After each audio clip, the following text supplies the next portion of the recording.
आर्थिक, राजकारण, समाजकारण, व्यापार या सगळ्या विषयावर चांगला प्रकाश टाकणारा हा अंक आहे।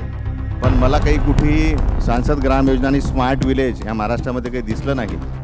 आमच्याकडे मतं वाया जातात अशी एक अंधश्रद्धा आहे। आमच्या इथे अकोल्यामध्ये साधारणतः 2 वाजेपर्यंत लोक मतदानालाच बाहेर पडत नाही आणि मत त्यांचं फिक्स नसतं, सगळे जातीवर किंवा धर्मावर असं मतदान होतं।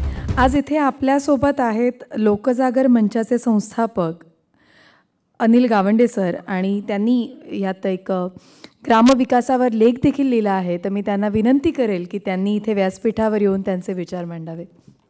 माझ्यासारख्या नवीन कार्यकर्त्यासाठी मला वाटते चिंतन वार्षिक अंक हा फार महत्त्वाचा आहे, कारण की माझी राजकारणाची सुरुवात आता नवीनच आहे आणि या अंकामध्ये जे विषय घेतलेले आहेत आर्थिक, राजकारण, समाजकारण, व्यापार या सगळ्या विषयावर चांगला प्रकाश टाकणारा हा अंक आहे। याच्यात मी गेल्या 5 वर्षापासून माझ्या भागात अकोला जिल्ह्यातील अकोट मतदारसंघामध्ये लोकजागर मंच या नावाने ग्रामीण भागात काम करत असताना माझ्या असं लक्षात आलं की जशी मगाशी ज्ञानेश मारो साहेबांनी सांगितलं की सत्ताधारी फक्त घोषणा करतात आणि करत काहीच नाहीत, तशीच एक सांसद ग्राम योजना आदरणीय मोदी साहेबांनी जाहीर केली होती। त्या सांसद ग्राम योजनेमध्ये स्मार्ट विलेज करायचं होतं प्रत्येक खासदाराला आणि एक गाव दत्तक घ्यायचं होतं। त्यानंतर मुख्यमंत्री स्मार्ट विलेज नावाची पण कल्पना आली, पण मला काही कुठेही सांसद ग्राम योजना आणि स्मार्ट विलेज या महाराष्ट्रामध्ये काही दिसलं नाही। आणि मी ज्या भागात येतो तिथे राष्ट्रसंतांची ती नगरी आहे, अमरावती जिल्हा, अमरावती विभाग आणि गाडगे महाराज या दोन्ही संतांनी ग्रामविकासावर मोठं काम केलं। तर त्यानिमित्ताने मग आमच्या असं लक्षात आलं की आपण याच्यावर ग्रामविकासावर काम केलं पाहिजे। म्हणून आम्हाला असं वाटलं की स्मार्ट विलेज करताना लोकसहभाग फार महत्त्वाचा आहे आणि लोकसहभाग जेव्हा होतो जेव्हा एखादी भावना त्याशी जुळलेली असते। तर या राज्याची आणि महाराष्ट्राची भावना मला वाटते छत्रपती शिवाजी महाराजांची भरपूर जुळलेली आहे। म्हणून ग्राम तेथे शिवग्राम या नावाची आम्ही एक संकल्पना सुरू केली आणि काम सुरू केलं।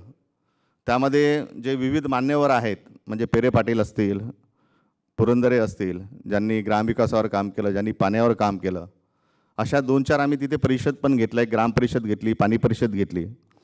त्याच्यात प्रामुख्याने आम्हाला आता जसं शेतीविषयी डॉक्टर लहाने साहेबांनी सांगितलं की आपल्या इथे शेतीमध्ये फार बदल केल्या जात नाही, तेच ते पिकं घेतल्या जातात। पण वास्तविकता काय आहे की जी शेतकऱ्यांसाठी शेती विद्यापीठं तयार गेलेली आहेत, ते विद्यापीठ शेतकऱ्यापर्यंतही जात नाहीत आणि शेतकरी विद्यापीठापर्यंत जात नाहीत। त्याच्यामुळे विदर्भ आणि मराठवाड्यामध्ये साधारणतः प्रयोगशील शेतकरी जे आहेत ते फार कमी आहेत। त्याच्यामुळे मला असं वाटतं की तिथे प्रयोग होत नाहीत। तर ते जे विद्यापीठं आहेत ते खरोखरच त्या शेतकऱ्यांसाठी फायद्याचे ठरले पाहिजे। मग या सगळ्या विचारून आम्ही काही एक विषय निवडले ग्रामपरिषदेच्या माध्यमातून। त्याच्यात कृषी प्रामुख्याने, उद्योग, नंतर महिला बचत गट, हा महिला बचत गटांचा आता भरपूर पूर आलेला आहे आणि बचत गटांना काय होतं, नेमकं महिला बचत गटाची स्थापना होते आणि त्या स्थापना झाल्यानंतर त्या महिला कर्ज काढतात आणि ते कर्ज काढून ते आपल्या नवऱ्यांना पैसे देतात। त्याच्यात कुठेही लघुउद्योग काही उभारला जात नाही आणि जे लघुउद्योग उभारल्या जातात त्यांना मार्केट मिळत नाही। तर अशासाठी मग आम्ही एक मार्केट तिथे उपलब्ध करण्याचा प्रयत्न केला। त्यानंतर शिक्षण हा विषय घेतला, आम्ही राजकारण हा विषय घेतला, धार्मिक उत्सव आजकाल ज्या पद्धतीनं साजरे होतात ते कसे साजरे केले पाहिजे तो विषय घेतला, वाचनालय घेतला। वाचनालय ग्रामीण भागामध्ये सुरू होतात पण ते फक्त सुरू होतात आणि त्याच्यात वाचन संस्कृती कुठे दिसत नाही। तर मग त्याच्या निमित्तानं आम्ही दर आठवड्याला तिथे एक सामूहिक वाचन असा एक कार्यक्रम आम्ही आमच्या भागामध्ये घेतो। तर असे सगळे विषय धरून एक 2-3 गावामध्ये आम्ही एक काम सुरू केलं आहे। त्यानिमित्ताने ग्रामविकास या ग्रामतेरी शिवगाराच्या माध्यमातूनच मी याच्यात लिहिलेला आहे। एक प्रयत्न आहे अकोट विधानसभा क्षेत्रामध्ये की किमान 5 स्मार्ट विलेज या 2 वर्षात तयार व्हावीत।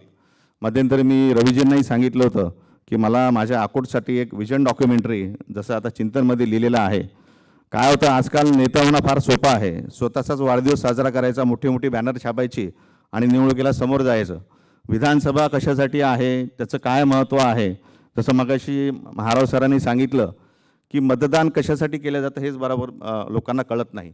त्या मताची व्हॅल्यू त्यांना माहीत नाही. सगळ्यात जास्त आम्ही अकोला जिल्ह्यामध्ये या समस्येवर आम्हाला सगळ्यात मोठी गरज आहे की याच्यावर प्रबोधन झालं पाहिजे. आमच्याकडे मतं वाया जातात अशी एक अंधश्रद्धा आहे की बाबा लोकांचं जिथपर्यंत मत पक्कं होत नाही.